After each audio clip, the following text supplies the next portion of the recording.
Let me first acknowledge the dedication, professionalism, and unwavering commitment of all strategic commanders across our state commands and specialized units who are here present today. The operational successes, crime prevention initiatives, intelligence-driven investigations, and stabilization efforts you have overseen are a testament to your leadership. Your tireless work in maintaining law and order, often under challenging and high-risk conditions, has kept many communities safe and preserved the peace that Nigerians continue to rely upon.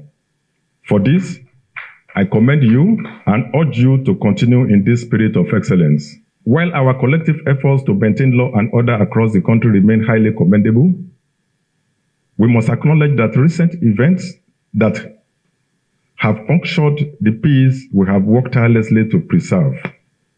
The ugly abduction of 38 worshippers in Christ Apostolic Church, Okeishegun, Eruku Community, Ekiti Local Government Area of Kwara State on 18th November 2025, the abduction of 25 school girls from Government Girls Comprehensive Secondary School, Maga Town, in Kebbi State, on 17th November 2025, and the brazen attack on St. Mary's Catholic School, Papiri Community, Agwara Local Government Area, Niger State, in the early hours of 21st November 2025, all stand as grim reminders that a single breach anywhere is a disruption of peace everywhere in Nigeria.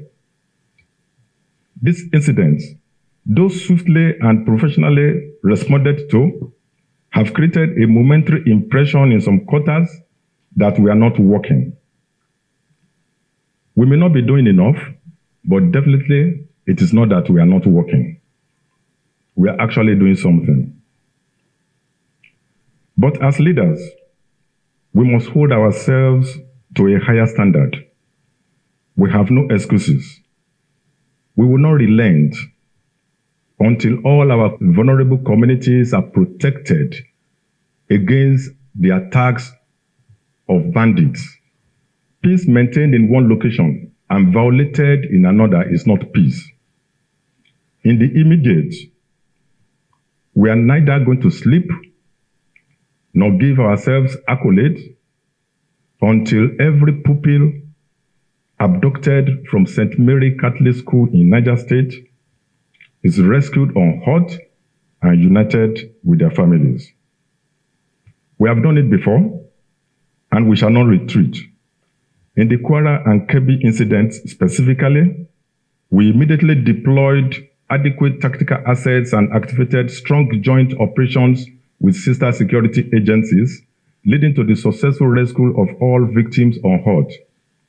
This coordinated outcome reflects what is possible when our systems work as they should. Yet, it also underscores how much more we must do to stay ahead of emerging threats. In the recent incidents recorded across Kebbi State and Kwara State, the Nigerian Police Force demonstrated the strength of coordinated response, acting swiftly, professionally, and with tactical clarity.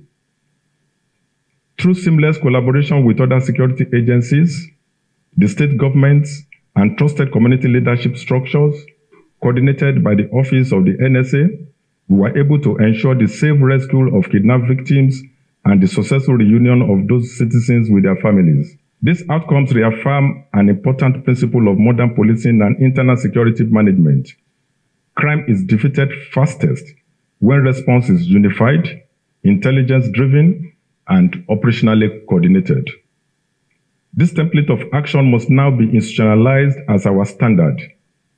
We have seen, more than ever before, that security agencies are aligning strategy, sharing intelligence, and synchronizing operations at unprecedented levels, and Nigerians are increasingly witnessing the results of this cooperation in real time. Therefore, I state firmly, there is no viable alternative to collaboration. Fragmented response creates opportunity for criminals, but unified response removes it. In this regard, the force will continue to sustain intelligence-backed interagency operations to contain and dismantle the activities of armed bandits, terrorists, kidnappers, and all violent threat actors operating across our internal security theaters. We will intensify shared intelligence channels, strengthen joint tactical deployments, and maintain lawful coordinated pressure until crime and criminal intents are driven down to the lowest possible level across the country. However, recent developments also made one thing clear, that citizens expect more, and rightly so. Public confidence remains rooted in policing impact, not policing intention.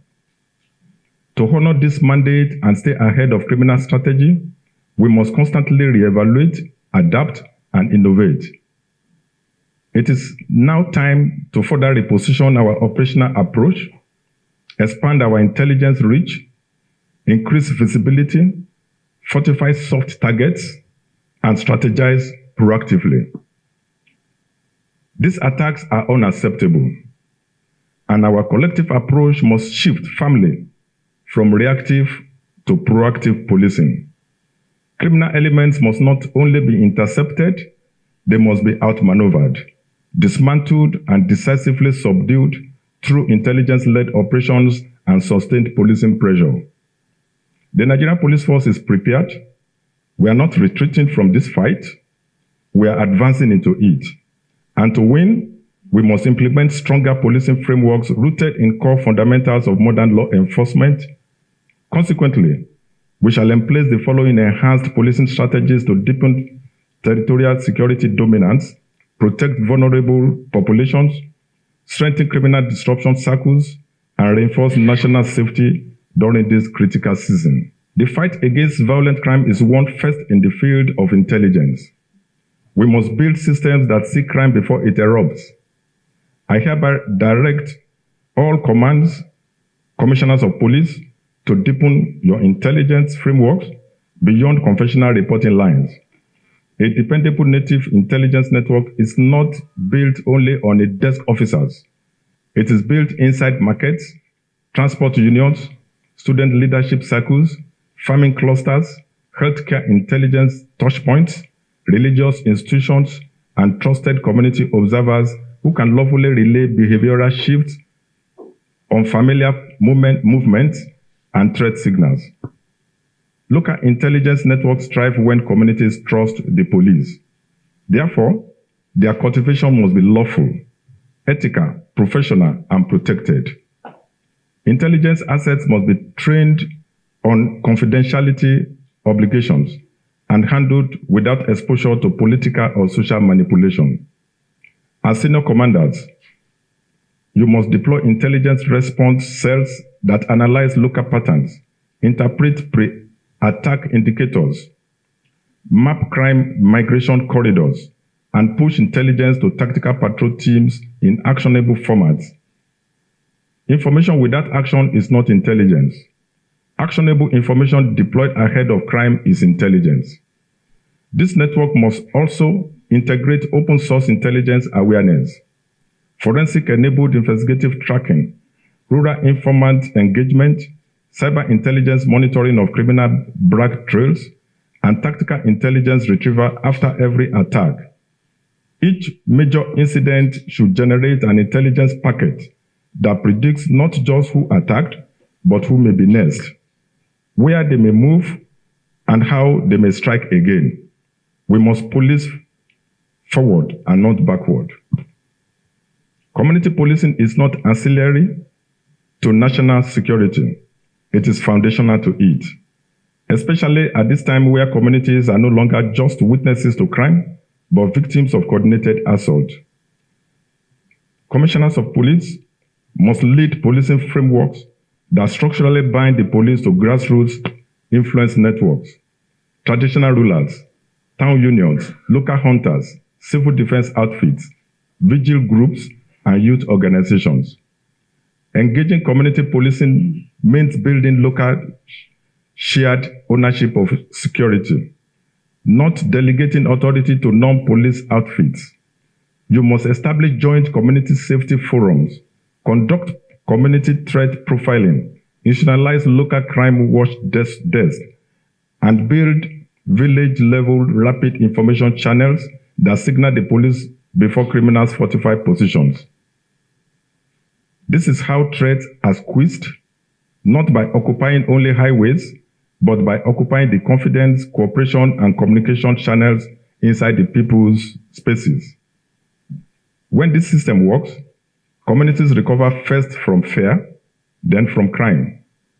They feed information freely, respond to police direction willingly, grant operational legitimacy faster, and discourage criminals socially as much as they are discouraged tactically. Terror cannot permanently live among a people who are united with the law enforcement system, sworn to protect them. This is the psychology you must nurture in each state command. Criminals succeed most in environments where policing is sparse, irregular, or predictable. We must therefore flood the public space with lawful deterrence, not symbolic visibility, but structured dominance of policing presence through layered foot patrols, highway confidence patrol convoys, community perimeter surveillance, and vehicular rapid response dragnets. Foot patrols should not be casual walks. They must be sector mapped, timed, logged, and intelligence guided. Commissioners of police must divide each command into micro-policing sectors with assigned patrol commanders, deploy night confidence patrol teams into unprotected settlements, optimize patrol routes using heat zone movement and analytics, and log patrol visibility hours as a key performance metric. Citizens must see us more often than they currently see criminals. Vehicular patrols must employ modern policing posture. Vehicle surveillance teams, convoy-style rural confidence patrol squads, mobile checkpoints built on lawful search protocols, rapid pursuit units, and targeted patrols that disrupt criminal transit, supply chains, and escape routes. Feasibility denies criminals time, confidence, and consolidation. That is why it must be relentless. Security rivalry helps crime, but security synergy breaks it. Commissioners of police must therefore operationalize real partnerships, not ceremonial alliances. Joint tactical patrols, shared intelligence briefings, operations backed by military cover when required, interagency radios in high-threat states, joint map-based operational planning, and unified response architectures that deny criminals inter-service loopholes. You must lead monthly intelligence roundtables between state security authorities. Establish joint tactical operations plans after every major attack. Deploy joint route domination patrols with the Nigerian Armed Forces. Integrate strategic information exchange with other security agencies. And expand lawful border crime tracking strategies, especially in frontier states like Kebbi, Niger, Sokoto, and neighboring security theaters. These partnerships do more than increase manpower. They increase authority of response. These partnerships do more than increase manpower. They increase authority of response, operational cover, cross-verification of intelligence, wider surveillance capture, and logistical burden sharing. Criminals cannot overrun a system that closes ranks against them. These methods are not mere protocols. They are proven policing fundamentals. When properly deployed, they bolster deterrence, improve response times, provide communities psychological relief, disrupt criminal planning cycles, and lead to higher operational success rates. Nigeria wins when the police works ahead of crime rather than behind it. Our strategic success also lies in unity of action. We must sustain the ongoing partnerships. These audits should not be academic exercises. They must translate into deployment outcomes. Strengthen perimeters, increase policing presence. Deploy anti-attack intelligence channels.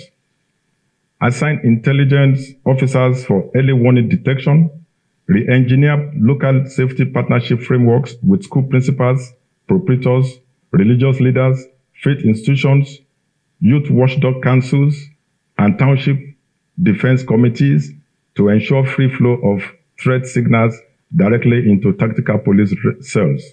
The recent presidential directive on the withdrawal of police personnel deployed for VIP protection is a strategic and deliberate realignment of our national policing priorities. This policy decision is rooted not in sentiment, but in necessity, reflecting the current security demands of our nation and reinforcing the fundamental purpose for which the police force exists: the protection of our people, the defense of our communities, and the safeguarding of public order. It's important to emphasize that this action is a patriotic, forward-looking, and operationally prudent measure designed to strengthen our manpower capacity for critical frontline policing functions.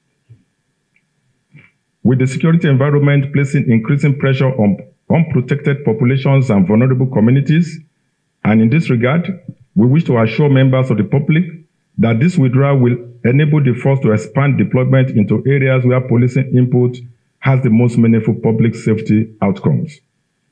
These include, but are not limited to, large-scale population protection operations, rural and township security fortification,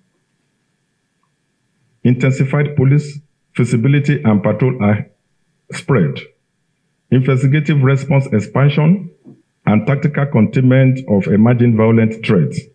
Simply put, this policy ensures that more officers are repositioned from personalized security duties to collective public protection responsibilities, where their presence and operational impact are most urgently required.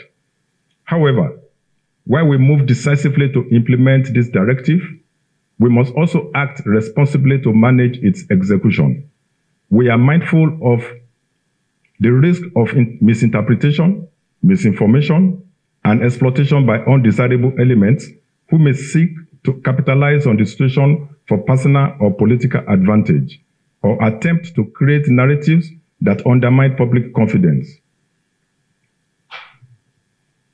To guard against this, the force will release detailed implementation modalities in due course, outlining clear processes, timelines, safeguards, and accountability measures. These modalities will be communicated internally first and subsequently to the public through the appropriate professional channels in a structured and controlled manner. This phased approach is necessary to prevent opportunistic actors from weaponizing ambiguity, spreading disinformation, or impersonating authority in ways that could distort or compromise the intent of this initiative. We are committed to ensuring that this process strengthens policing, preserves institutional integrity, and eliminates any window for actors who operate outside legitimate security frameworks to mislead or cash in on the transition. However, following this announcement, a total of 11,566 personnel have been recalled and will be deployed to active policing duties immediately. Let me assure you, senior officers, that this is not a retreat from responsibility, but a reclamation of it. It's a testament of who we are, what Nigeria requires of us, and the urgency of our mandate at this time. It's a call to reinforce policing where it truly matters, and to demonstrate clearly, confidently, and publicly that the Nigerian Police Force is not only active in response to threats, but intentional in restructuring for victory against them. Since our last meeting, officers across our state commands and specialized units have upheld the finest traditions of service, exhibiting bravery, professionalism, and steadfast commitment, even in the most challenging operational environments. Within this period, the Nigerian Police Force has achieved notable operational outcomes across strategic formations and tactical response structures, including a total of 8,202 suspects were arrested for various offenses. Out of these are 451 armed robbery suspects, 356 kidnapping suspects, 534 murders to culpable homicide suspects, 173 persons for unlawful possession of firearms, 312 suspected rapists, 282 suspected cultists were also arrested, while 6,095 suspected persons were arrested for other serious offenses. 249 assorted firearms and 20,989 different calibers of ammunition were recovered. 238 different models of vehicles were also recovered. 232 victims of kidnapping were rescued during this period. Furthermore, as we approach the festive season, the nation will witness its highest annual travel cycle, citizens returning home to celebrate with family and communities. Criminals may seek to exploit the road. Therefore, the roads must be decisively dominated by feasibility policing and preparedness. I hereby charge each state command to activate festive deployment and feasibility plans. This will include expanded highway patrol teams, reinforced foot patrol units at motor parks, anti-robbery dragnet patrols on high-traffic roads, intelligence-backed vehicular patrol fleets for rural corridors, and inter-service collaboration patrols to guarantee route safety across all national highways, border access roads, township entry-exit routes, market transit belts, and community travel corridors. Employ the use of artificial intelligence in your policing strategies, including the use of drones and other technical assets. Every command must log feasibility hours and ground presence stretches as performance metrics for December deployment returns. Let me, at this juncture, thank the President of the Federal Republic of Nigeria and Commander-in-Chief of the Armed Forces, President Bola Ahmed Tinubu GCFR, for his consistent leadership, strategic guidance, and unwavering support to the Nigerian police force. His recent pledge of renewed federal backing, especially towards strengthening our operational logistics, including recruitment, mobility capacity, equipment, revamping our training institutions, and welfare frameworks, signals the confidence the government continues to place in our institution. On behalf of the entire Nigerian police force, we acknowledge His Excellency's partnership and assure Mr. President and the citizens that we will justify this trust through outcomes and not excuses.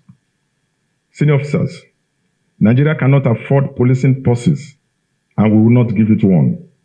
We are the lawful custodians of internal security, the protectors of communities, the responders to crises, and the institution citizens look to when fear rises.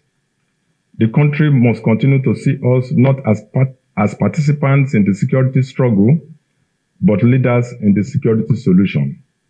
At this time, the Nigerian police force must not be seen to be resting on its laurels and must remain the most feasible guidance of public safety, internal security, and constitutional order under the laws of the Federal Republic. In this moment, we reaffirm our readiness and our resolve to act. Nigeria depends on us, and we will not fail her. As I close this address, I urge you all to return to your respective commands with renewed urgency, clarity of strategy, courage of command, and determination of execution.